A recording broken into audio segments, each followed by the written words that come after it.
Mic check, mic check. What's going on? Welcome into another episode, number 62. In the hot seat this week, I got Chuck Brown, founder and owner of CJ Harvest here on the south end of Peoria. Chuck, what's up, my guy? Welcome in. Hey, what's going on, man? Glad you can get me over. So I guess let's just dive right into it, dude. We saw the news last week that JB approved a grant for you guys to build a not a superstore, but a grocery store on the south end where it's been notoriously known as a red line district, or another term for it is Food desert. Food desert. Yes. So let's really talk about this. What is a food desert, and at what point did that become the label for the south end here in Peoria? Well, there's food deserts all across the country, unfortunately. There's over 3 million people just in the state of Illinois. Chicago has several food deserts, and these are areas where you cannot find fresh, affordable, nutritional food within a 1 mile radius, the majority of the city. So it makes it difficult for people, especially in urban areas when you lack transportation. But now in rural areas, it's 10 miles or greater. Oh. And so, yeah, it's 10 miles is a long way in a small town. Yeah, man. You're trying to get, produce and things that are healthy for you, but all you have is convenience stores or Dollar Generals and so forth. And those stores tend to proliferate those areas. And the difference is with a supermarket, you've got more affordable nutritional value in your food. But with a Dollar General, again, I'm not trying to come against their business model. They have a business model that says we go where they ain't, basically. So, but they're more into processed foods, longer shelf life. But you're not going to be able to go in there and get your fruit or vegetables or fresh meat and so forth. I mean, it's like there was a TikTok a couple days ago where it's like, hey, I tried the oxtails out of Dollar General. Don't do it. Like, we understand, no shade, but you know. I know they had them. I don't know. You might risk it for the biscuit now. You know what I'm saying? Yep. But, this story caught my eye because when I first started this podcast, the Community Beat, about 2 years ago when I first got in town, one of the first 4 episodes, I got a chance to talk with DeMario Boone, who works in District 150, and he's devoted his life to helping out the community as much as possible. Like, he's poured his life and so on to things. And he was the first person that taught me what a food desert was and the red district and how the south end didn't have a grocery store and how individuals had to cross neighborhoods to just get affordable groceries. So can we speak on the impact of not having a grocery store in a community? Well, Ed DeMario, he's a super dope guy and very committed to the community and a real role model for a lot of these young guys to look up to. Redlining got into something several years ago, as it relates to real estate, home buying and that sort of thing. But as far as our supermarkets, we did have Aldi's, we had Kroger's, we had Save-A-Lot for a hot minute. We had different supermarkets down in the south end, in that area. But ultimately, those stores leave. Supermarkets do not go where there's a highest demand, but they go where there's a highest potential for profit. And so if you're going out in an area where you have a greater household income, they're going to be more attracted to those areas. And incidentally, food deserts have a tendency to lose money. First and foremost, the supermarket industry, it's a thin margins, profit margins. You're talking 1% to 3%. And what's the reasonality behind that? Well, it's just competitive business. Food costs as far as what we purchase it for, and then your overhead, and then just getting across the counter to the customer. And at the end of the day, if you can get 1% to 3%, you're doing good. But you're talking about a lot of volume, correct?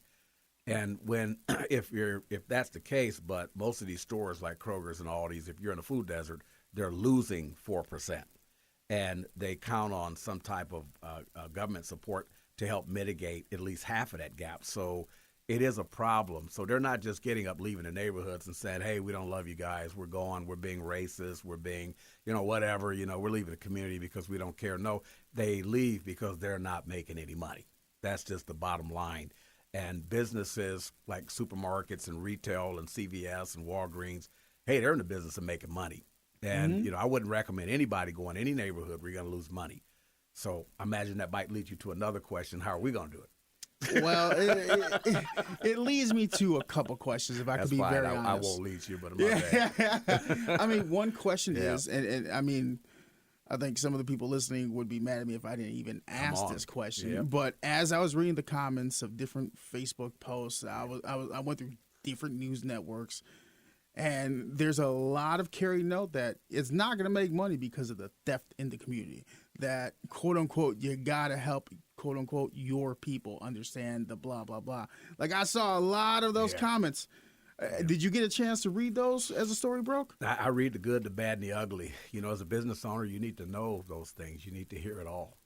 So what do you say to, okay, this is a dollars and cents conversation. That's why the businesses are leaving certain areas, specifically the South End. How would you address that? People on numerous different posts, different Facebook pages all say the same thing. It's because of the theft. What do you have to say to that? Well, it gets in the area called shrink. You know, shrink comprises of, you know, groceries going bad, mostly produce. If you don't sell it fast, you got to get it off the line. And, you know, we'll be doing a lot of donation in the community for things that we don't sell, obviously. The other thing is theft. 71% of theft is internal. So it's not necessarily somebody coming in off the streets, boosting some stuff, you know. One advantage we have, we will not carry alcohol or tobacco products. I'm not coming against people that use alcohol or tobacco products. I'm just simply saying we don't think it's a good match for what we're trying to do. And if we don't carry that, it also minimizes that area, high area of shrink. But once again, it's about having people at your registers and management people in key positions that are not going to be ripping you off when you turn your back. And so I've been blessed to do job fairs for the last 11 years. My daughter's an HR manager out in Virginia, so we have a good handle on how to hire. Not to mention we're not a corporate store, so we're a local managed store, locally owned and managed. So we have a better grip on who's going to be in there working the register, who's going to be working in management, because those were the areas where Save a Lot lasted less than 6 months.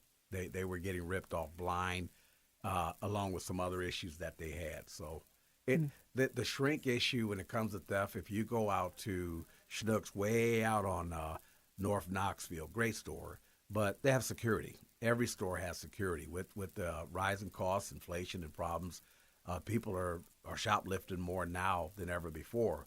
Walmart shrink has doubled over the past few years. They had an increase of 50%. But then one more thing, what's going to help us to last as it relates to shrink. And again, I read the comments. You know, I'm not hating on people. That's their opinion. Everybody's entitled to their own opinion, but I'm only entitled to my own truth. When you look at it, I am budgeting for shrink. Hypothetically, you have to consider at least nationally, it's 1.8% of your budget is going to be shrink. You need to budget for that. You can't just surprise at the end of the year we lost money. No, you need to budget 1.8. Me personally, I'm budgeting 3%. Okay, I'm a store in the urban community. So I'm going to budget 3%. And that way, if I look at my numbers, I don't like to quote numbers, but I should for this purpose. We'll probably do, maybe our first year, we have projections, maybe $3.5 million, okay? So we're going to budget at least $150,000 for shrink. You have to count on that. That's going to happen. If you don't, then you will be out of business. Something you said sparks another question that I have. I saw a lot of people post this, and I'm born and raised in Chicago, so I've heard this carried notion even out there, but they say this is primarily a urban area issue. What are your thoughts upon those comments that you read all the time on social media? Well, I thought some of the comments were toxic, but then that's the character of the people. You know, folks are going to stereotype. People have, again, like I mentioned, they have a right to their opinion, but they don't have a right to their own truth. You know, our job is to prove them wrong. And when you look at people in a specific sector of a community, maybe it's a lower income. So what you're saying is they're not deserving of a supermarket. And so when you judge them like that prematurely, it's unfair. SouthSide has some of the greatest people in the community. Maybe they're not making six figures, but they're still quality human beings that deserve a good service and a good supermarket. So we just override all those foolish statements, and we got to look at the big picture. How can we serve our community? How can we provide people with a place where they can be seen and be heard and feel safe? I like that, man. That's cool. It's one thing to read the comments, it's another to address them. But Like, how do other individuals in this process with you process those commentaries? Like, have you seen your team kind of feel demoralized in any way, or they're just using it as fuel? Like, oh no, we're going to prove y'all wrong. This community is strong, and this is what we need to come together. I'll be honest with you. I mean, it's just my wife and I, we're a private business. We didn't go into any investors. We did that specifically because we have a goal for our net capital, our net profits at the end of the year. And we know an investor may not have gone along with what we're looking to do with our investment and how we're planning to put a great majority of it back into the community. As far as the negative comments, again, those things should drive you. Listen, entrepreneurs, if you're listening, negative comments are to drive you. Prove them wrong. Your job is not to take it to heart, get your feelings off your sleeve, and understand if you're going to come out in this arena, you're going to start a business. If you don't have a leather neck, hey, I say don't get started. Don't do it. If you can't run with the dog, stay on the porch. You know what I mean? A lot of cats got opinions. I'll tell you that. Yeah, man. they're gonna come with opinions, but your job is to prove them wrong. You go down there, and that gives you more incentive. I've been told many times in my life what I can and can't do, and you tell me, well, if I can't do something, now I'm gonna work 10 times harder to prove you wrong. So, but I think the neighbors, the people in the community, when we had the press release, there was only supposed to be a handful of people there. But there's such an energy from the neighbors, the people that came in there. We had over 100 folks that packed the store, that little area we had for the press conference when the governor came. And there was an energy in the air. And I want to give the SouthSide, we're going to bring what's called Pride of SouthSide. I want to give them something to be proud of. But also, this is their store. And I guarantee you, they're not going to let their store fail. Why do you think that? Well, it's their store. Why do you know that? Oh, I'm sorry. Let me ask. Why do you know that? Because you said there was such confidence. So how do you know that? It's an intuitive ability. You know, when you can feel people out. You know, when you walk in a room, man, and you talk to somebody for a few minutes. You know, all they got to do is open their mouth for a few minutes. You know where that person stands. You know, that's kind of a discernment. But I feel there's an energy on the South Side. They're hungry for leadership. They're hungry for someone with a passion who really cares. And I bring that to the table because that's just who I am. I grew up poor. We didn't have a whole lot. You couldn't have told us we were poor. We had an awesome life. We didn't have a whole lot, but we had a greater appreciation for people. And so CJ Harvest is all about the people. It's all about the community. And we have a greater level of responsibility in the Kroger's or in Aldi's. You know, speaking of process and growing and passions, you and I come from around the same neck of the woods, man. Chi-town. Chicago, yeah. And I think one thing that definitely, besides just the good coming into the community that caught my eye about the story is, I mean, outsider turned local, right? Yes. At what point did you end up getting here to Peoria, and what made you kind of fall in love with the community? Well, we were born in Cabrini Green, for starters. We came here when I was just 2 years old. I always tell people at my church I was a gangster back in the day, but I don't think they were running any 2-year-old gangs. It's my claim to fame, man. I got this mark when I was a baby. You just never know, man. You was a bad kid on the playground. It wasn't Hoover that started everything. Okay, God forgive me. Let me jump out of that. Let me bag up. Don't put nothing on Laro. He might get out, man. He might get out. He might get me. Yeah, you don't want to. You don't want to put nothing on Big Laro. Y'all forgive me. You don't want to know what my church is. I'm not telling anybody. But you know, it was different back in the day in Chicago. You know, you could leave your door unlocked back in the day in the projects. It was different. You had Robert Taylor Homes, Cabrini Green, where that's where they filmed Candyman, by the way. They did film it out. Yeah, that's right. Yeah, I was out of there before then, though. That's a life lesson, though. Like, you know, when you think about that, right? Yeah. Candyman don't mess with you if you keep his name out your mouth. It. You know what I'm saying? That's like, it. Stay in your own lane. We're in the studio. Just don't say it 3 times, bro. We didn't say it twice. We can't say his name no more. You're right. I'm saying we're gonna move on from that. So, at what point in your life did you touch down here in Peoria? Well, we left Chicago and we actually moved here. My mother's, my rest of soul, my mom and her sister back then in the day, they're both in the presence of the Lord now. But we came here because of that, you know, family go where the family goes. And Peoria was a little bit more of a safer community because there was starting to get gang activities going. And I'm the youngest of 10, so my brothers were starting to feel the heat. So they came here. We stayed here for a few years. I actually went to McKinley. And then we moved to a community in Kankakee area called Hopkins Park, a little small country community. So you can see I was born in the projects, raised in the country. So I'm ghetto and country, bro. That's messed up. Okay? That's like when Nelly and what's his name Yeah. decided to make those songs. Like, hey, yeah, it's a combination of both worlds, I brother. do them both, sweet tea and Kool-Aid. I got them both, brother. I do it all. And so What comes first, the Kool-Aid right, or the sugar? I got to have the Kool-Aid, man. Come on. No, what goes which one you first, the put in Kool-Aid or the sugar? No, you got to put the Kool-Aid in Yeah, I'm first. See, you saying, guys, man, man, yeah. They don't know. They don't understand.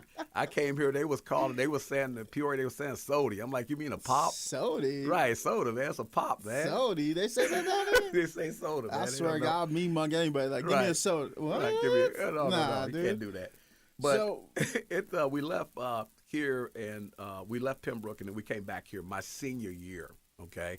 But there was a lot of changes when I was in that community. It was a predominantly African-American community, but we learned the Black National Anthem. We learned a lot of history of our culture and our people, and those teachers was from the South, and so it was a different environment, a different culture growing up in that small community. And so when we got bused over to St. Anne, a lot of us were academically polished. I was in National Honor Society when I got to that high school.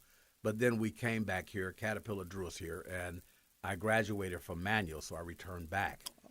And that's when I realized, even years ago, Peoria just seemed to be lacking a lot of culture, a lot of connection to your past. When you can't connect with your past, it's hard for you to dictate your future. Mm-hmm. And so I was here, went to Manual prior to SouthSide. I enjoyed that experience, met some incredible people over the years, served some time in the military, college, and then eventually came back here. And I've had some great jobs in the city. But to watch the SouthSide go from where it used to be, the energy, there was a lot of positive and family energy in our community, to where it is today. I just felt something had to be done. So what was like a normal day on the South Side back in the day? Oh man! Like, tell me, How like much you time close you your got? eyes and you walk outside, summer day, Yes. South Side here in Peoria. Like, take me through, paint that picture for me. Like, Oh, what man. did it feel like? What did it look like? Yeah. What memories do you have of it? If I 'Cause can, I'm an outsider, be Yeah, like, I yeah. wasn't raised here, you know? yeah. If I can look at some of my greatest memories, I mean, I can tell you Main Street, Peoria, for starters. I mean, we cruised Main Friday, Saturday nights. South Side, you had Burger King, so it's like places where we hung out. Little kickbacks. Oh man, it was, just coming out of your house, neighbors, Proctor Center, music, mopeds running up and down the street. It was just a whole different vibe. The community was. We had businesses, maybe about 50,000 residents in the area.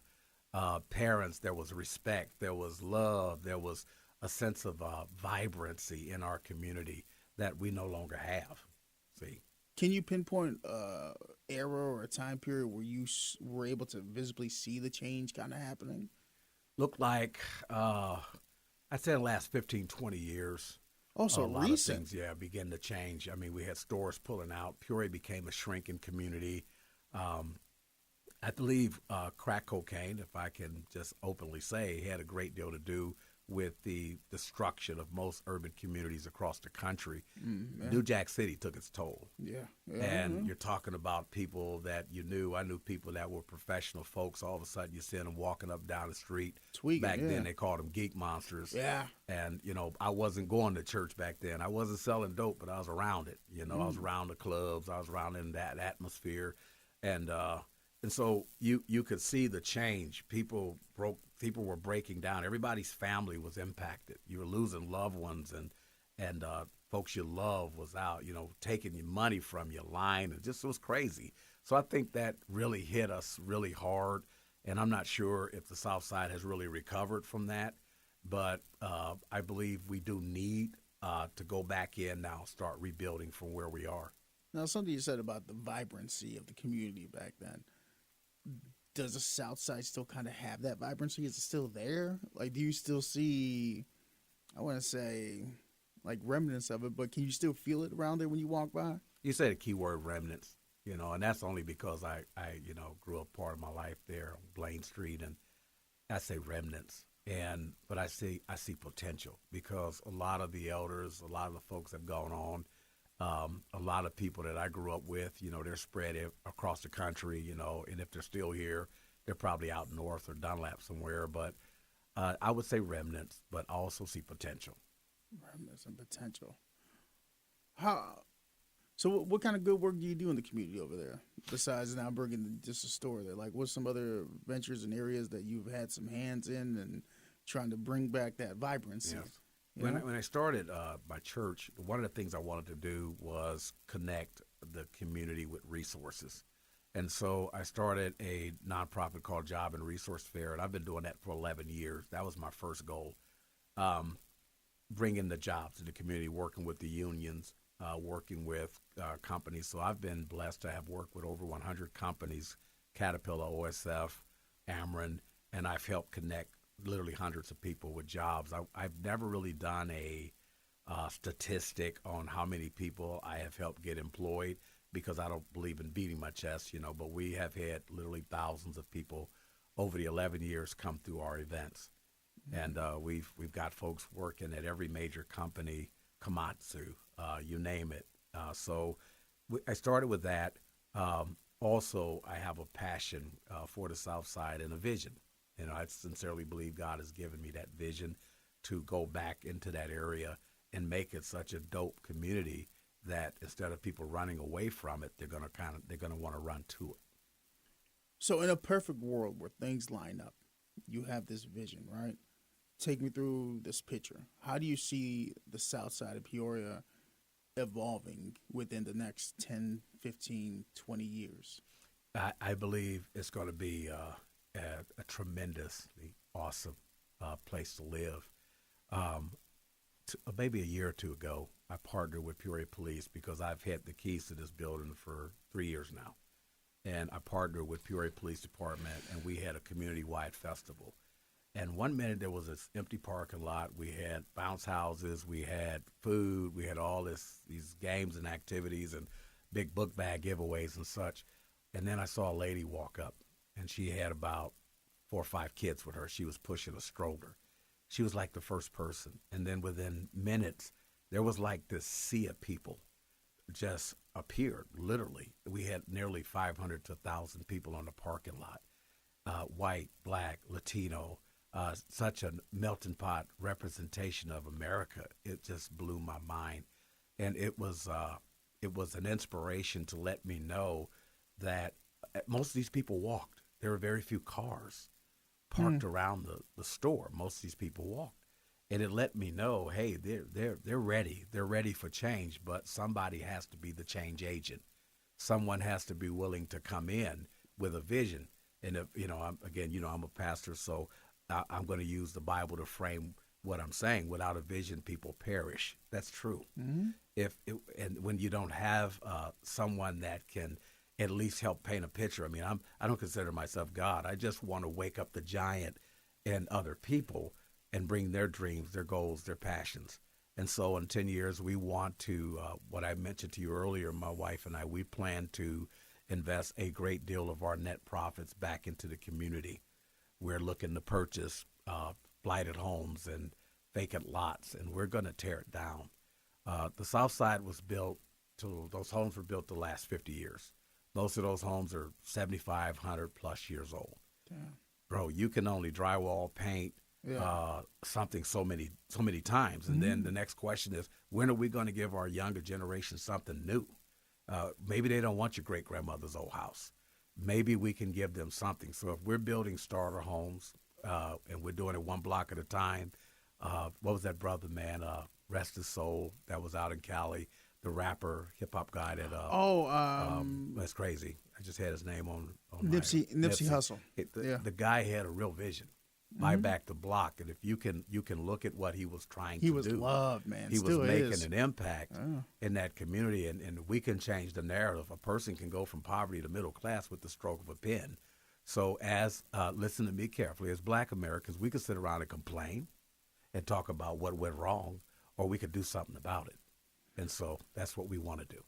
What are your thoughts when you hear somebody say that, they got to lock the doors and roll up the windows when they're driving through the South Side? Like, how do you feel when you hear stuff like that? Maybe you playing the wrong music.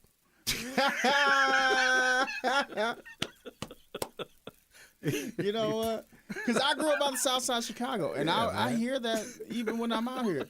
Cats be telling me like, "Oh, I don't want to drive through the south side of Chicago." I'm like, "Gee, nobody mess with you if Turn you don't on mess some with Drake, nobody." man. I don't listen to it, but I heard about it. we a Kendrick stand on these parts. You know what I'm saying? Turn on some Kendrick. But I'm like, for me, when I hear it about, I grew up on the south side of Chicago. Right. And to hear Yeah, man, outsiders and people that don't know the culture of, Right. I'm not just talking about, I grew up on the brown side of Bridgeport and Yeah, I Pilsen, know about that it. like, it's all that. I'm talking about Peoria is Peoria, right? Right. The south side has white, black, brown, Chinese, everybody. Everybody's there. Yeah, love it. Yeah, and I think there's a stigma when people say the south side of anything. Right. They automatically think black and brown and uneducated. Yeah. And do you remember a time where that actually became the big stigma? Because I don't know when that became a thing where like the south side of anywhere is the hood. Well, you get movies, people start to stereotype, and you build these images of what it means to be in a specific neighborhood. Folks get afraid. I mean, there's crime, right? But when you think about the shootings, these are personal guys going at each other. More times than not. Then they're not running up on you in the grocery store and grabbing you and trying to rob you. I mean, you rarely hear about anything that crazy happening. I mean, but that's anywhere in the city. That's anywhere in the country. Most of these mass shootings are not being done by little Nishan with his pants sagging. You look at the statistics of these mass shootings.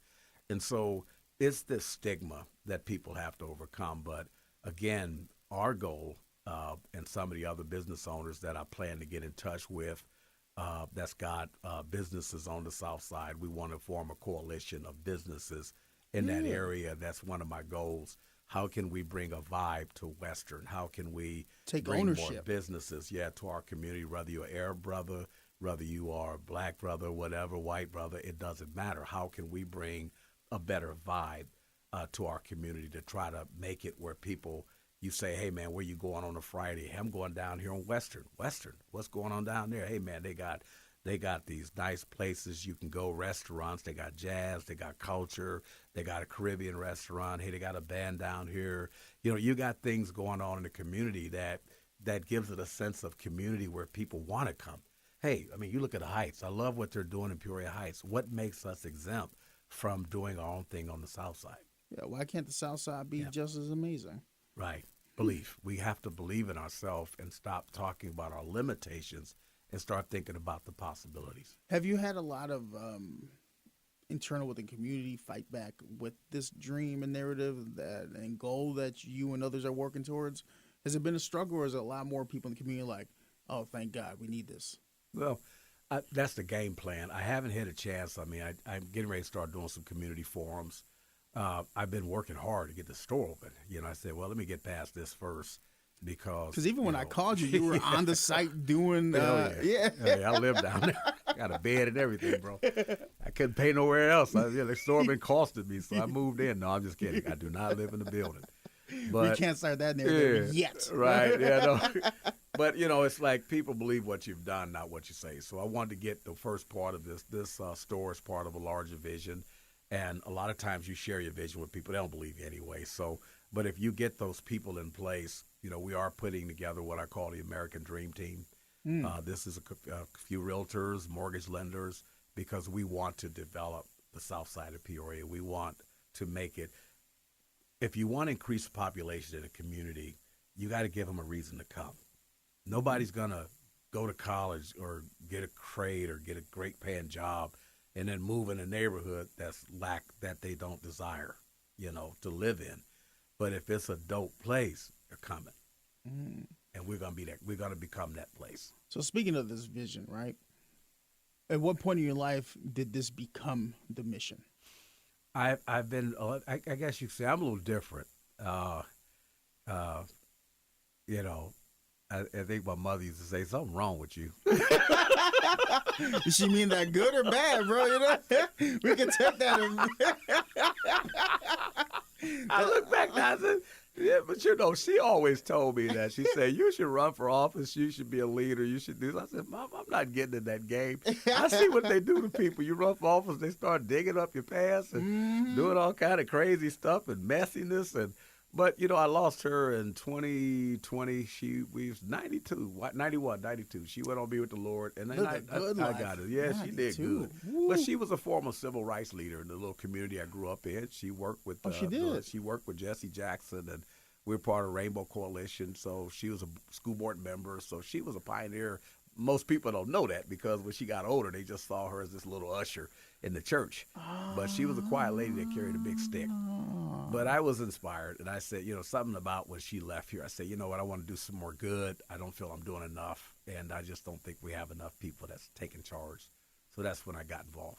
So when she got called to heaven, you got the inspiration to carry on the legacy. Up. Let's go. Let's get it. Because, I could see the problems like most of us.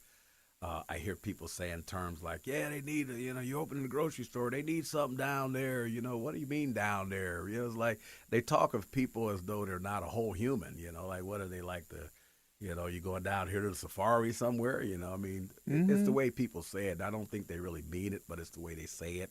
These are Americans. These are humans. These are taxpayers. These are hardworking, talented people. They just need a vision. Were you, before your mom passed, were you able to have that conversation of like, this is what the community needs? Oh, many conversations. And I think a lot of us have those, coffee chats, some folks beer chats, whatever. And we always talk about what we think could happen or what we could see would be better. As a child growing up, I always looked at different communities and say, well, why does this community have to look this way? And why does this community have to look this way? I mean, if you go in any city in America, you already know when you're in the hood, right? Nobody needs to come out and yell out the window, okay, you are now entering the hood, right? You can tell. Warning. Right, warning. Right.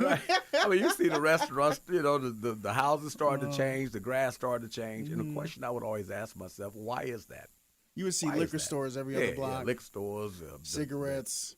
All devices put into like one block. Convenience stores. Yeah. And back in the day, payday loans, everything you need to take your money. Isn't it interesting that in the quote unquote hoods where we've been, the different type of businesses that get approved to be put on certain blocks, I've noticed that through different cities I've visited, different quote unquote hoods I've traveled through because of appearances or whatever, right?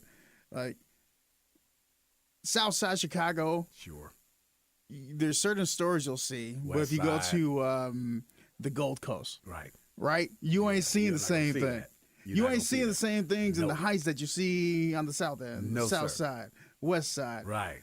And I've always asked this question. Did you ever like actually deep dive into the research of that? Can you provide me with some of that knowledge at all? First of all, I just never want to knock any man that goes out here and gets an old building and starts selling whatever. They're entitled to the American dream. You have different cultures that come in urban neighborhoods and they'll sell you hips, lips, fingertips. They're going to sell it all, right? Swishers, sweets, T-shirts, socks. Supply and demand. Yeah. That's it. You want it, you got it. So, but, when you go in other areas, you have more neighborhood associations that block those type of businesses from coming in. And as I mentioned, when you see poor neighborhoods, you're going to find $5, $6, $7 stores. So now you got the bodegos, you got the liquor stores, you got the vape shops, you got I think they took the bunch of vape shops. Yeah, they took the payday loan places because they went out of business. And and you got all this going on. They proliferate these communities, but here's what's ironic: you're in a neighborhood where people make less money, but they're paying more for groceries, and that's bad. And so supermarkets, actually, when you look at those communities. And they say, can I go in here and make a profit? And those stores have a tendency to kind of drain those major businesses and make it bad for them to come.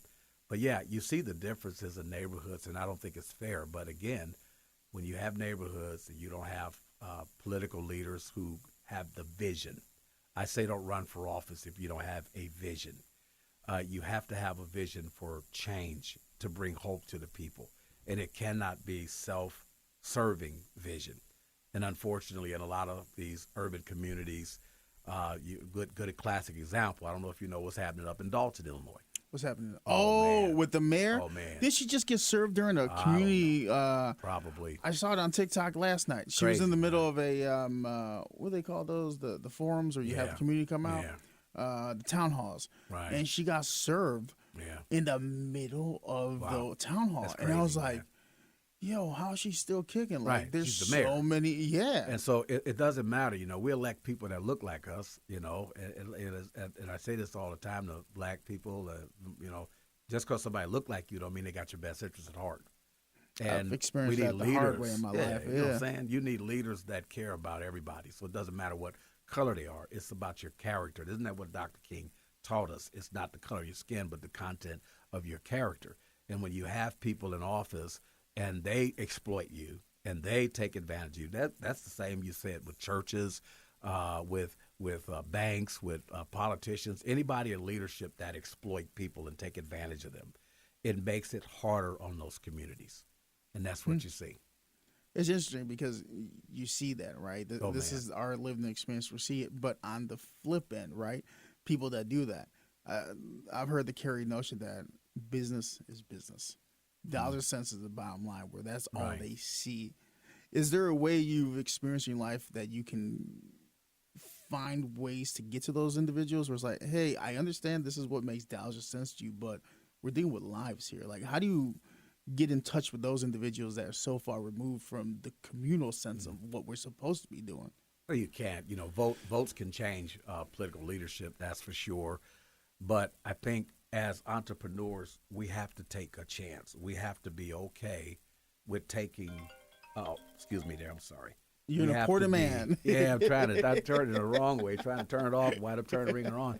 We have to be willing to take a risk. The only way we're going to change the narrative in our urban communities across the country, we can sit up and talk about history and what went wrong, or we can learn from history and focus on what's next. What can we do to make impact? There's a brother down in Oklahoma, Tulsa. He just opened up Oasis Food about 3 years ago, and it was done in an area that used to be called Black Wall Street, right? This was an area where people had thrived. We had black banks, black businesses, black grocery stores, et cetera. Okay, in an even tougher time than what we have today, right? But they hadn't had a supermarket in that community in North Tulsa for over 16 years. 16 is a very long time. So he decided, okay, I'm going to be a part of the solution and not part of the problem. And incidentally, he built a store on Peoria Street in Tulsa. Huh. So I mean, a little bit of inspiration there. But if we don't take it upon ourselves and start our own businesses, start our own development companies, believe in our communities. I mean, we always talk about getting out of the hood. Can you turn around and go back and make it a better place? Now, if you're a baller, that's what you really do. Is anybody can leave and go build a house in the suburbs, and go back and talk about what it used to be. But can you build that house in the community? I'm building my house on the south side of Peoria. That's my game plan. I'm going to practice what I preach. So can we build the community? Can you use your talent? Can you use your ability? And wherever that is, can you become the security companies, the hairstylists, the barbers, the restaurants, the insurance brokers, the bankers, whatever we can do. Realtors, rebuild our community, bring auto dealerships into the area. And so that's what it's going to take. But if we keep talking about what went wrong, we'll be like the blind man sitting in the airport with the bus ticket. You're not going anywhere. No way. That's amazing. Like, I like that a lot, actually. Yeah, I'm going to start using that, you know what I mean? Come on. The bus has left. The bus has left the building. He's sitting in the airport, man. You ain't going nowhere. Man, waiting for the green limousine in the wrong I area. listen to people on Facebook all talking trash. We always like quoting what went wrong. Well, please, a bad word. Speaking from the heart, what's your message to the younger generation, the Gen Alphas, the ones that are growing up right now in a community that is trying to go through this transformation to find its lineage, to find the passion again, to find the vibrancy that it once had. Yes. What can you tell the younger generations either to hold on, to buy in, to take more pride in where you live? Like what's your message to the younger cats that's like, hey, it's bad, but come on. First of all, tune out the older heads. You Yeah. can learn some things from them, but some of our generation is sitting around talking about the glory days. Those days are over. What are you going to do now? Janet Jackson had a song, "What Have You Done For Me Lately?" Mm-hmm. Great song. And tune them out, because they're going to sit around and tell you about all the things that went wrong. Peoria's got this dark cloud over it. People can't go anywhere. I encourage young people, dare to dream. You have to have a vision. And then when you dream, be willing to take action.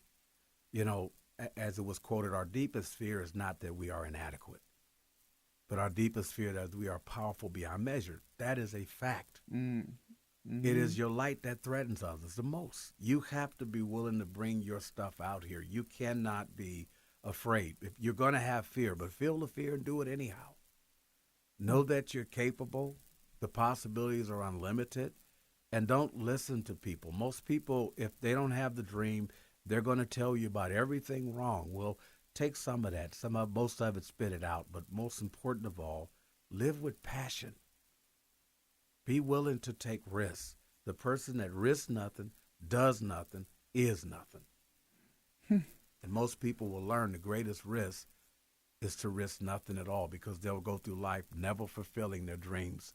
And there's nothing wrong with the pain of regret. Would you rather sit on the Worse. couch and watch the world burn Yes. around you? Or would you rather burn while trying to change it a little Be a bit? You know what I'm part of saying? it, Like, you Not got to go me. through the fire to kind of change it up a little bit. You know what I'm saying? Not me, man. I told him when I leave here, I don't know what day the Lord going to take me home, but put on my tombstone, here lies a man all used up. So we're talking I'm not about leaving anything. Yeah, we're talking about taking the chance and taking the initiative. So what was the process going from this is the vision to let's apply for this grant to we got it?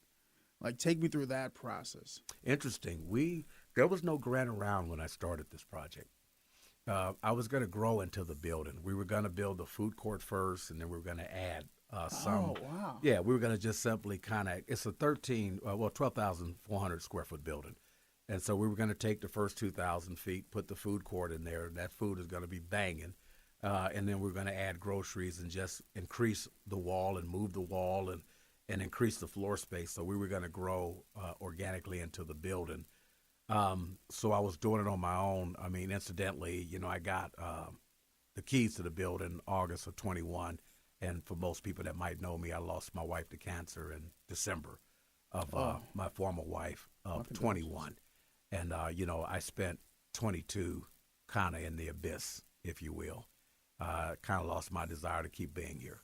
Yeah. So God kept me, going, and I kept encouraged, and I just started. I looked at her kids. She's got incredible kids, grandkids. I'm still pawpaw. I told her if something ever happened to her, I would always be there for the kids and for the family.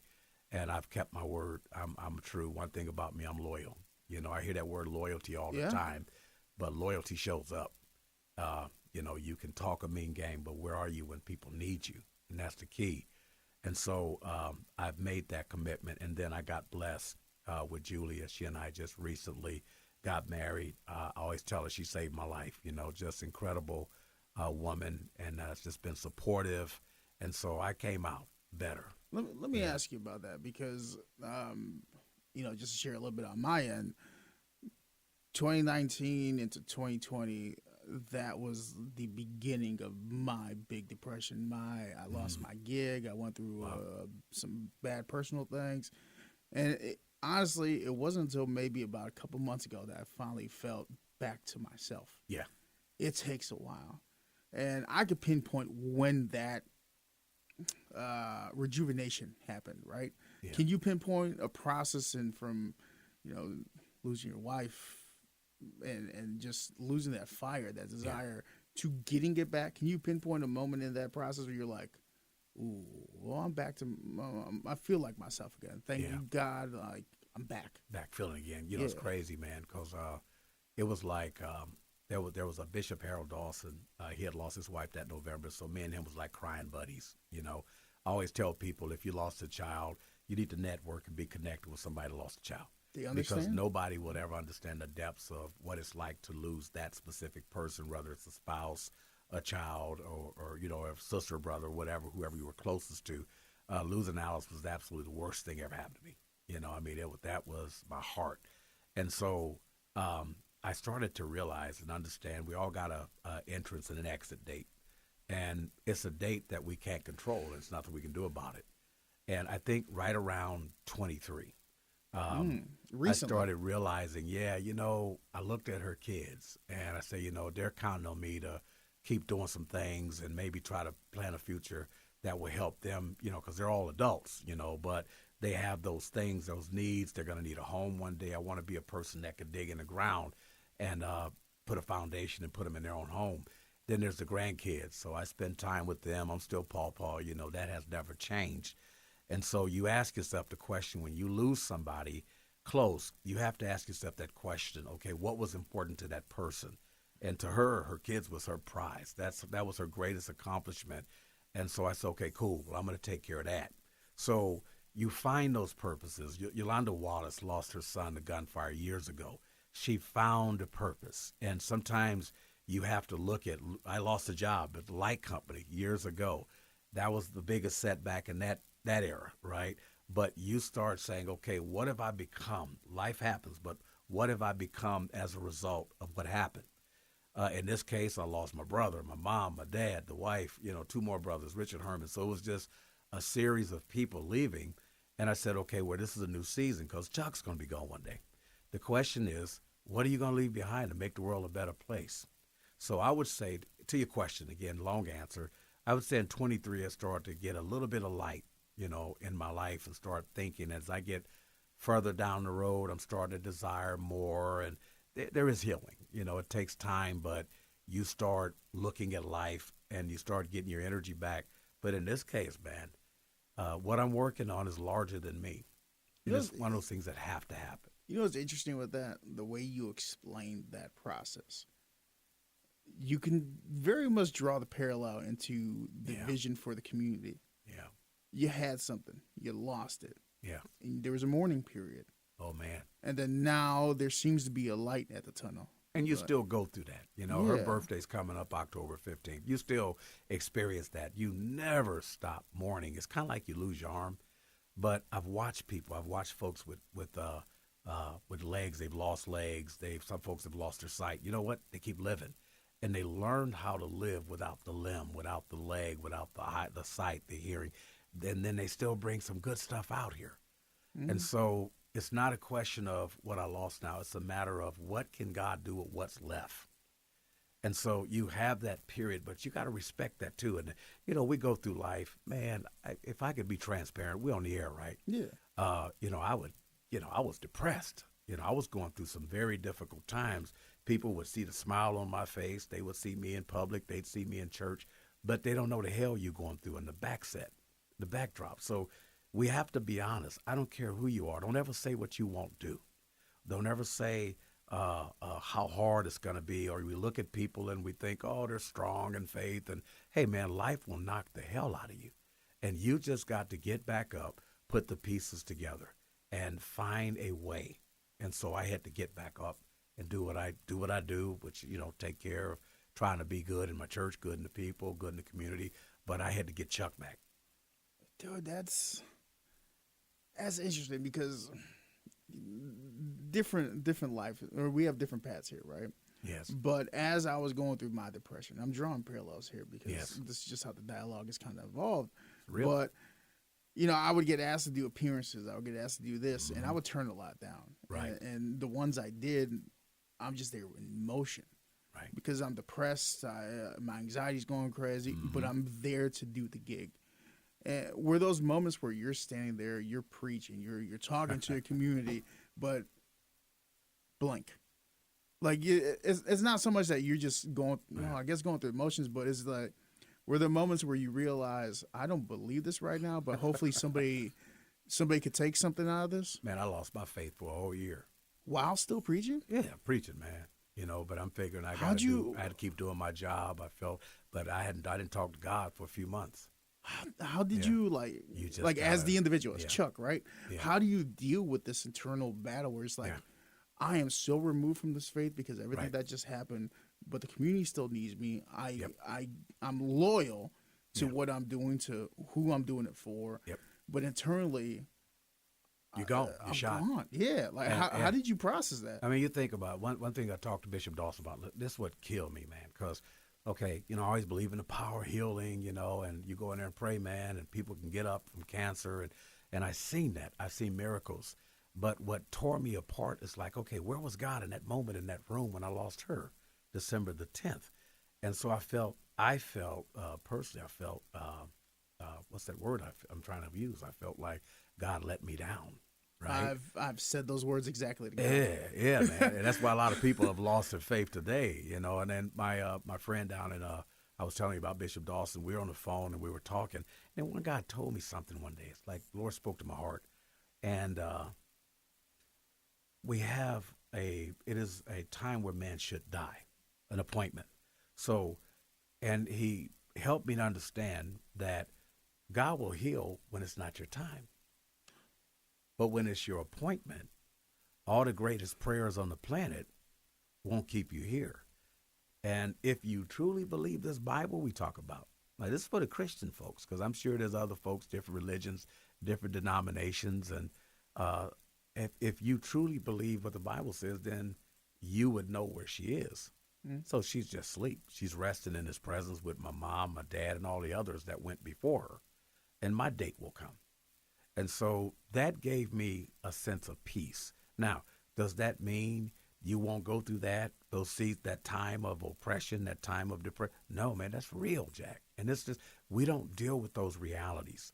And I think because we don't deal with it, you have a lot of people, even listening to this podcast, they're hurt, they're bleeding, they're walking around with this phony smile on their face. And we could paint the best smile. Come to church, we paint real good smiles on Sundays.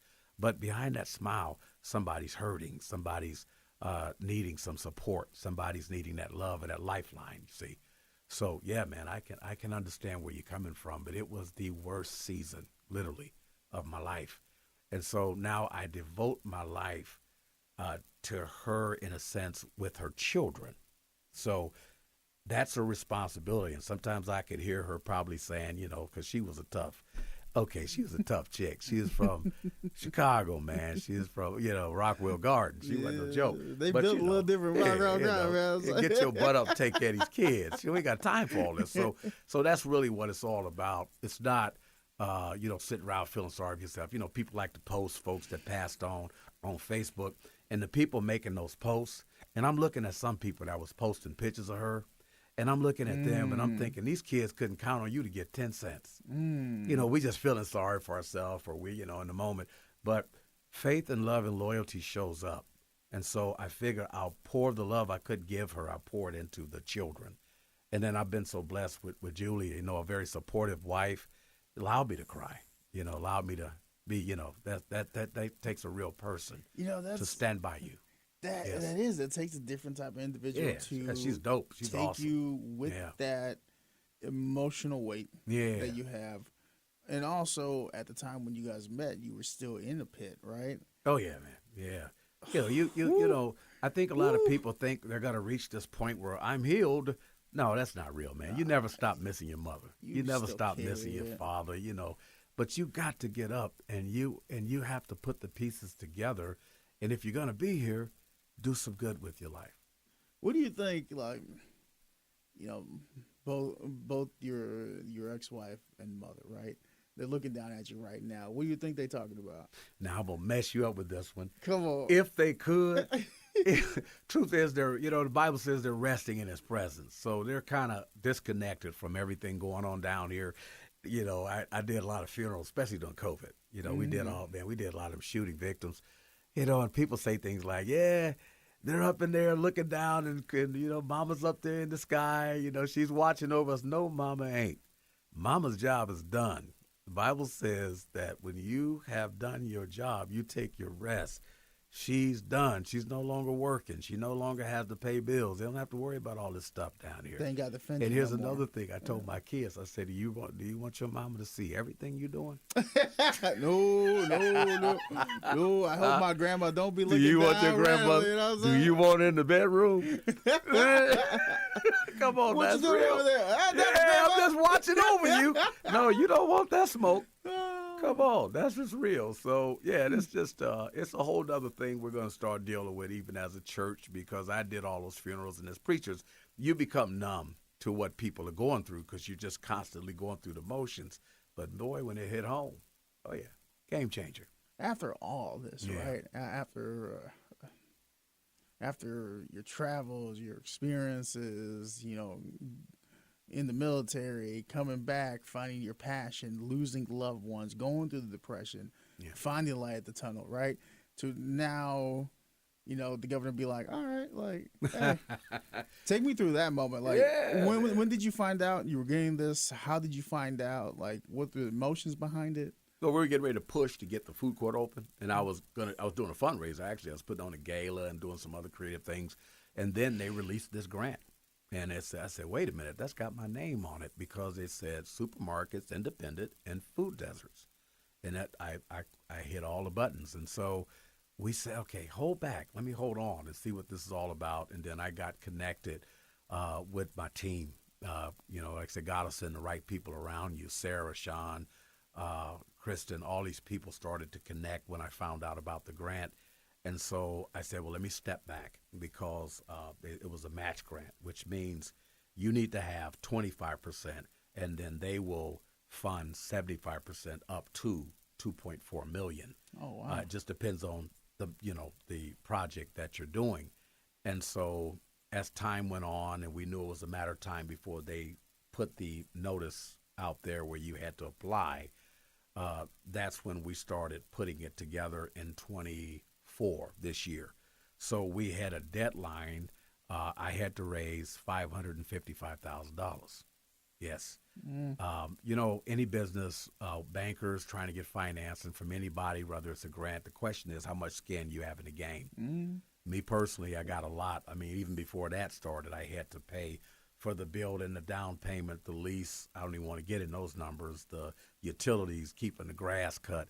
One of the comments on Facebook, somebody said I took grant money and did the lawn out front. Like, he's doing landscape. Like, oh my God. With 2 points. You know what I'm saying? Like, first of all, I haven't even got any grant money yet. That's crazy. She said he's taking the grant money and doing landscape. I'm just trying to beautify the neighborhood, folks. That was all out of that was on my dime, but I got another one for you. Hair Nursery had given me an estimate on that landscape. I got to share this with you. And so, I had the estimate. And then one day Jeff called me on the phone. He said, "Hey, Chuck, what are you doing, buddy?" He said, "You got any volunteers from your church to come down?" I said, "Okay." We went down to the store, man. Hair Nursery pulled up with all those plants, shrubs, trees, a couple of brothers from the Honduras, and we went to work. They volunteered their time, and they donated that to me. How about that? So, yeah, but anyway, so we found out about the grant, and I had the chance to talk to Jimmy Dillon with Peoria County, and they thought it was a great idea. They met with us, Scott Sorrell and Sharon Williams, and it was just, they were quick. They didn't hesitate to meet with us because they knew this was a time-sensitive situation. We made an attempt to meet with the city, but their schedule didn't allow it, but we had a deadline. We had to have that grant application in by the 25th, and we got it in there on the 25th at 4:15. Yes, sir. We were racing the clock. I was short $155,000, and I cut a deal, so I had to get some investment on that end. What? And I got it done. I had 24 hours. I raised $155,000 in 24 hours. See, look, you got to be an entrepreneur. If you can't sell yourself, how are you going to sell groceries? Well, yeah, you're buying into the individual's passion. Come on, man, you gotta. And then you have to put the right grind. team behind you to actually do it. Yeah. How did it feel to actually get the news that's Man, let me You tell know you what I mean? something. So I got the call from John O'Connor, and man, I almost collapsed. And he heard me in the background. I was okay. I'm sorry. This ain't gonna sound hard, man. This ain't gonna sound gangster. I was crying. I said, man. He said, no, man.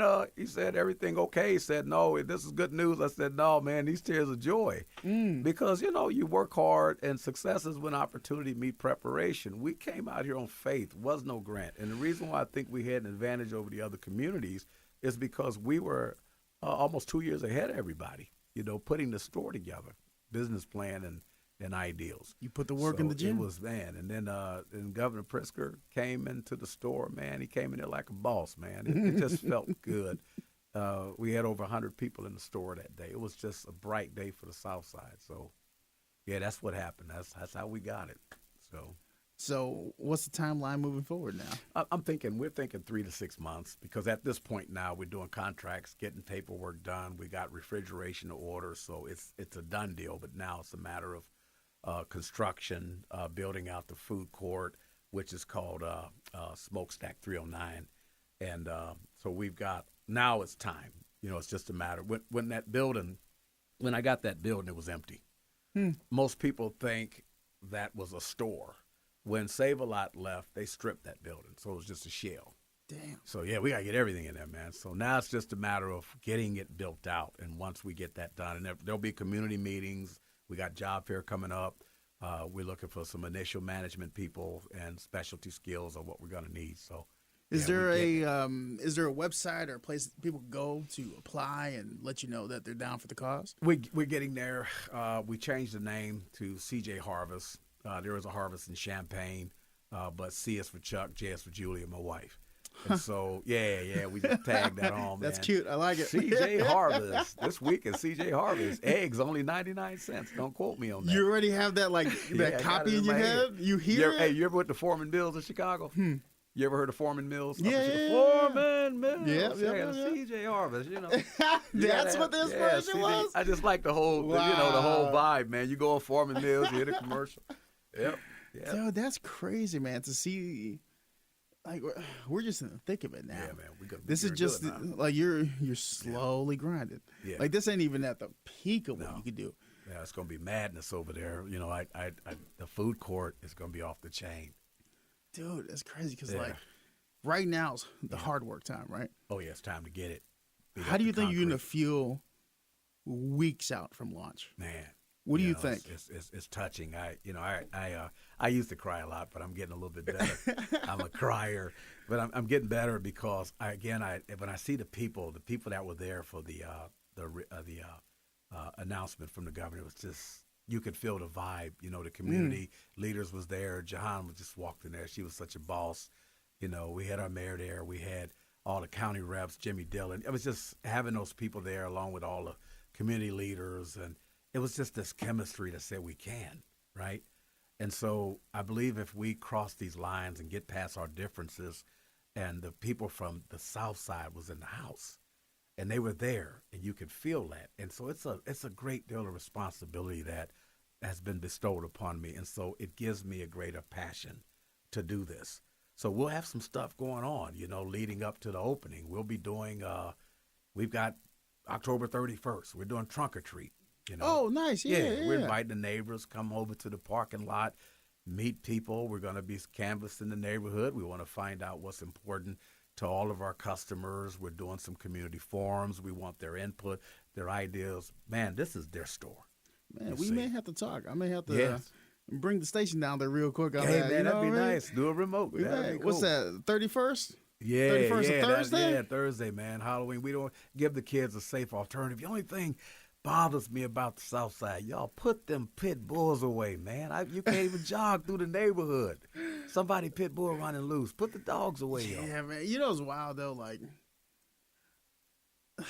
I'm a huge dog person, bro. Yeah, me too. I like dogs. It's how we raise the dogs. Yeah. But so my dog Rock, that boy live off. What the you leash. got? He's a little hot dog lab terrier. That's my mix. Boys, you got that's my guy, bro. Oh man, yeah. Come on, that's my guy. I got him that's on the good. save screen. Right, Rocky, right. he's like the station's sponsorship. You know what I mean? He's like the little mascot. The mascot, yeah. But it hurts me when I see people raise dogs in a certain way.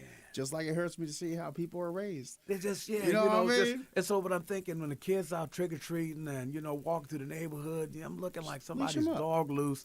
Like, come on, y'all. Just put them away, you know. And so we want to put that together on the 31st. We're talking about the spring, you know, before when the weather changed. We're gonna do car shows, farmers markets, family community days in the parking lot. I mean, really, dude, bring us together. You're putting an adrenaline shot into the community. Oh man, but you haven't talked about 309. Smokestack 309. Oh yeah, talk to me about this. Smokestack 309. Man. Have you what ever is heard this? of Turkey Leg Hut in Houston, Texas? Nope, never been. Okay. If you heard of Turkey Leg Hut, well, they hit some hard times here recent, but there was a place where you get smoked turkey legs. You get them smoked, stuffed turkey legs. Here in Peoria? Tastes like ham. They're down in Houston, Texas. Okay, yeah. And so I came home, and one of the things I did, I buried my grief in culinary. So I learned how to smoke those turkey legs. And my turkey legs taste like ham. They fall off the bone. You eat it with a fork, and you can get it stuffed with dirty rice, shrimp Alfredo, Cajun crawfish, mac and cheese. Yo. Man. I haven't had lunch yet. Keep Bro, talking. I'm finna get you. We got the jerk chicken coming, the jerk tacos. You ever been to the jerk taco man in Chicago? That would be That's us. the inspiration? Jerk tips, bro. Jerk tips, jerk tacos. And so we've got fried chicken. I got a marinated fried chicken. It tastes better than churches. So we've got some grub coming on the south side. And we have a little coffee section in there where you can come sit down, have your meetings, free Wi-Fi. So that's in the front of the store, about 2,000 square feet, food court. So what that will do, that 30 seats is a place where we can bring people together. Again, you can be seen, heard, feel safe. So yeah, we're bringing it. We're bringing the smoke, man. That's cool, man. Yeah. It is exciting to hear about it, you know. And one thing I've come to in the 2.5 years I've been here, the one thing that I've really realized about Peoria is it's got a big ass heart. Yeah. Like the people in Peoria have a huge heart to give back and to have this adrenaline of caring about where you're from. Yes. Because there's a lot of people that, there's nothing ever going on in Peoria. Peoria's lame. Peoria this, Peoria that. Right. But then you'll hear a lot of people who are activated doing things. You're like, hey, you're just not aware of me. Like, there's a lot going on. There's a lot of talented people in this community. But we getting imports too. Come on, man. You guys coming in. I love it. I mean, that's the way it's supposed to be in a city, man. If you can attract people from Chicago, St. Louis, Texas, everywhere, man, we want to, when people bring that different, bring their culture, bring their thing, man, now you got a better vibe. I mean, that's what we want to do. And but Peoria people also had this limited vision. Sometimes on the south side, I'm trying to avoid saying some of my brothers and sisters. I'm trying so hard not to say black people. I didn't even say it. And saying it. Well, sometimes we have a limited vision on what we can do. And we start talking about, well, they won't let us do this or they're going to stop me. Man, can't nobody stop you. You got to call what you call out. Like for me and my side, my Latino brothers and sisters, right? We have this negative thing about crabs in the bucket. Right. Every time one gets up high enough, we bring the other one down. The other one down. I've seen it. I've experienced it. Right. And when I was a lesser man, I was a part of it. See, we feel that way, right? You know what I mean? We've been. You asked me about the young people. We've been conditioned to believe those limitations, but when I go up, I'm pulling somebody with me because that's the whole ideal. I've already been talking to other business owners. My man Sean, man, it's a soul food place. Yeah, you was telling across me from about my parking lot, and I went in there, man. I looked at him. I ate the sides, the greens, the mac. I'm like, man, you lying. Your grandmother back up in there, bro. You did not make this. So I want to talk. We're gonna connect, man, and maybe we could share our food suppliers so we could cut our costs. And I want to see his business come up. If we create a vibe in the neighborhood where everybody's business is rising together, we're rising up together. Now we've created a culture, and when you have good, you can drive out evil. When you have a positive environment, we have a situation with our young men right now. This whole this hate, rage, and revenge culture. We want to take these brothers about these guns and drugs, and we want to introduce them to tools and hard hats. You say you own the block, this your neighborhood. No, you don't. That's the landlord's neighborhood. The rent going to a different pocket. If your grandmama get put out, your neighborhood don't be somewhere else. It's not. But truthfully, it can be your neighborhood. Why don't you take your skill, your ability, your talent, and help me build the area up instead of tearing it down? Hmm. We can't. It's giving individuals who have felt disenfranchised for Yes. years for reasons, right? Yes. And it's easy for someone who hasn't been raised or lived or seen or had the experience in these Right. communities to see how disenfranchised people that live there really Yeah. can be. And it's like if you keep getting hit on the head, right? Yeah. You're gonna start lashing. Lashing out. Yes. If you keep getting stuff taken away from you, you're gonna be put in survivor mode. Right. And I don't think people really understand what it means to live with your back up against that wall, Right. and having to do what you got to do. Not condoning any of it. You know what I mean? No, but that's real. That's real truth. Yeah. There's something there with the nuance, the gray area of Yeah. wait, you don't live this. You think we're all just criminals because of X, Y, Z. Right. Right. But you take my spot, I'll take your spot out there, right? Yeah. Yeah. Then Live come a back and year talk. here. Right. Experience this. Yes. Experience not having a store Not to having get your support. good groceries, right? Right. That you gotta now you got high blood pressure because you're eating nothing but processed foods, Yeah. right? Your Yeah. family all got diabetes because of all the quick snacks you Yeah. got, right? You got all this stuff. Right. And on top of that, the opportunities and availability of positions to Yeah. improve aren't really there.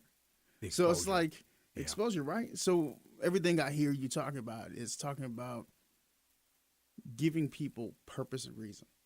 That's what it's coming across as. You're giving the purpose, you're providing the reason, and you're saying, "Here's the keys. Open the doors for me." Yeah. It's interesting what you're saying, and I receive that. I like what you said, because until you have walked in the shoes of these young men, everybody said, "Oh, they're out there shooting." They just woke up one day and decided to be crazy, right? You don't really know what they've been through and what they experience. But here's what I will say: I had the pleasure of picking up some guys from the halfway. I don't like the term halfway house. They're work release. In other words, they're on their way bridging from the penitentiary back into society. And we would always chop it up, and I would talk to them about some of the things, their goals and dreams and aspirations. One thing I told them, it's the same thing I told the sisters in the welfare office. My ministry actually started in the DHS office 21 years ago. And I would tell them, look at you. You've taken some of life's biggest shots, and you're still standing. Yeah. You're a soldier. And so a lot of times people come out of the world and they go into church, and now all of a sudden they, living, kind of lowly, tired, trying to hide. I'll be like, okay, hold on. You was tough in the world. Okay, just because you change your product, you're no longer dealing dope or whatever, guns, illegal, whatever. Don't change your hustle. Don't change your grind. If you're going to sell hair, sell it. If you're going to do hair, do it. If you're going to cut hair, be the boss. Whatever you do, do it with the same tenacity you did when you was on the street.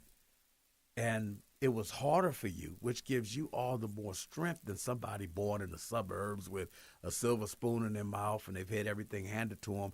You, on the other hand, had to grind for everything that you got.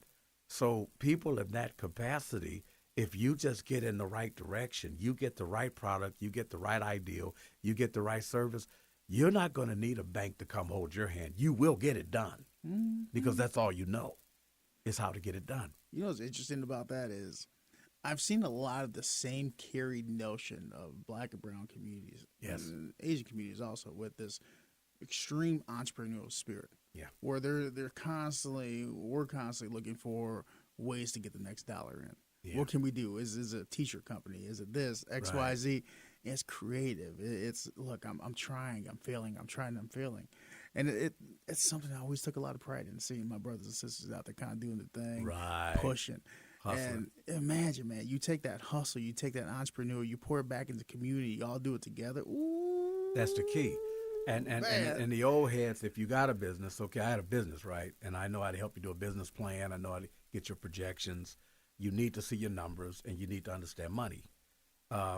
For example, this Coke bottle. Okay, I know they can't see this, but okay, you all can envision a Coke bottle. Okay, If I sell this to you for $1, I probably paid 65 cents for it. Oh yeah, you Okay. get some good over So on that. I got 35 cents right now. I'm going to take 10 cents of that and put it in my net profit.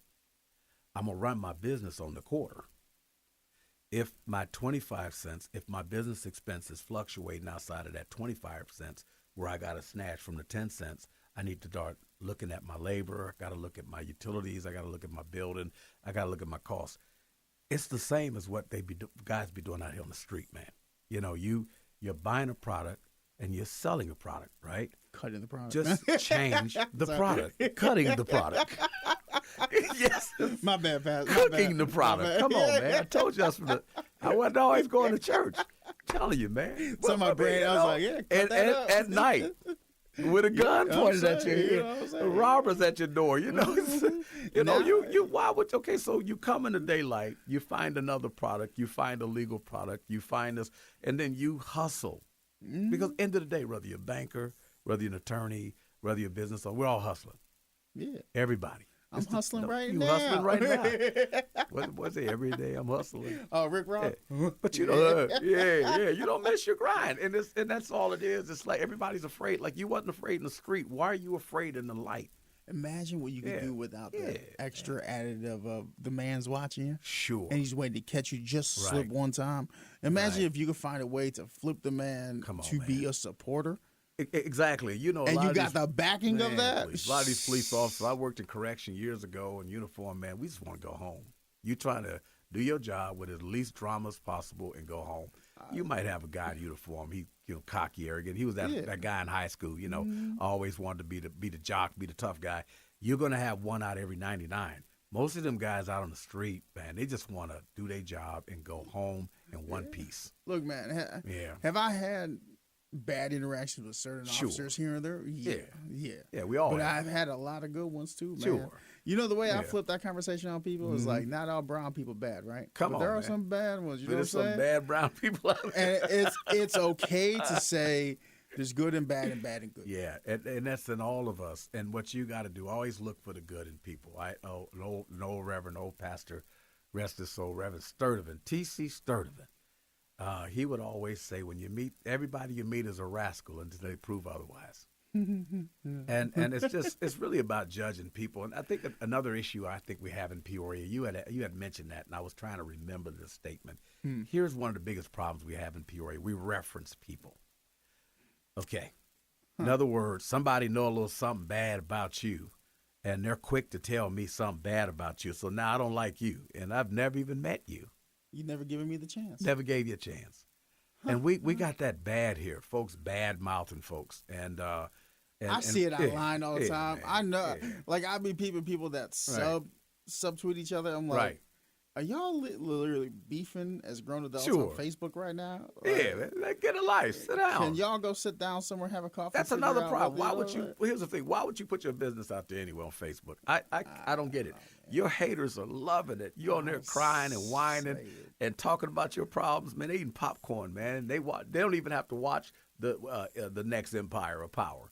They watching your wall. Your wall is entertaining. I'm saying we provided entertainment for the wrong audience. Wrong You know what I'm audience. saying? Man, what they gonna do? Go there feeling sorry for yourself and trying to, they're watching you and they're laughing at you. And I just don't understand, why would you give away your sovereignty on the social media like that? You've definitely dealt out a lot of great wisdom in this, right? So let me ask you one last question, because I know you're busy and I don't want to take up too much of the time. But this podcast, right? It was created kind of off the energy of the human library. It was a concept overseas where they had individual with one word to describe them. They sat down, and you would sit down and you would listen to their story. You would ask questions and have dialogue, because the art of conversation is lost. Yes. People only talk to you to get something out of you, rather than just like, let me receive this message, let me share some from me, back and forth. That's what dialogue is. Yes. So the main purpose of that was to give you a bigger perspective, that other people have different journeys and this. And I kind of flipped it to, Peoria has a lot of books, a lot of stories that you can pick up and you could read and you could get some knowledge from it. And after a really good book, there's a gold nugget you take out of it, right? Right. So your story, your book, your chapters, when it's done, right? And somebody has seen it, has read it, has experienced it, what do you want someone to get What's the gold nugget they get from your journey? You can do it. I mean, it's, and I think my story would say comeback power, though.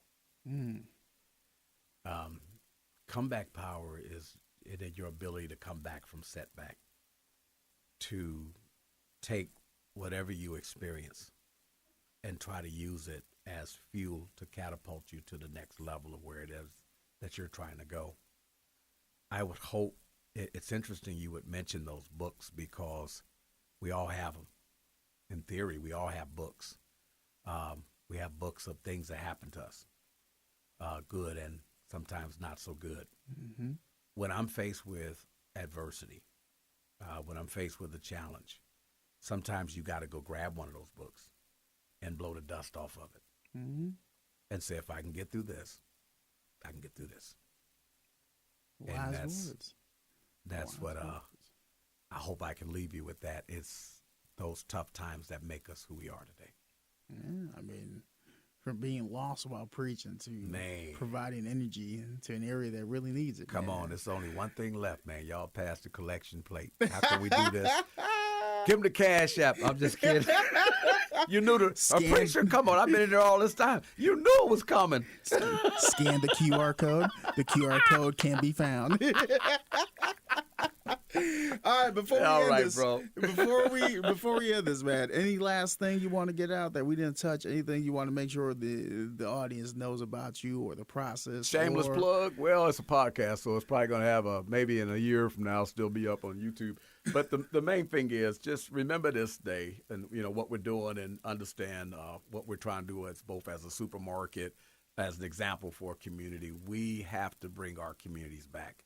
We're waiting on other people to come in and do something that we had a full capable power to do on our own. So my goal is if you have a complaint about something, if you're upset, maybe that's your call to step into action. So, and we'll leave it right there. That's Chuck Brown, the founder and owner of CJ Harvest, coming to the south side of Peoria within 3 to 5 months, maybe a little 6. Getting close. We're getting closer, bro. We're getting closer. By the time you hear this, it may already be we open. got money now. Hey! Moving on up. Moving on up. Yes, sir. That has been episode 62 of the KZ Community Beat. I'm your host, Ross Martinez. We appreciate you tuning in. And, of course, give back.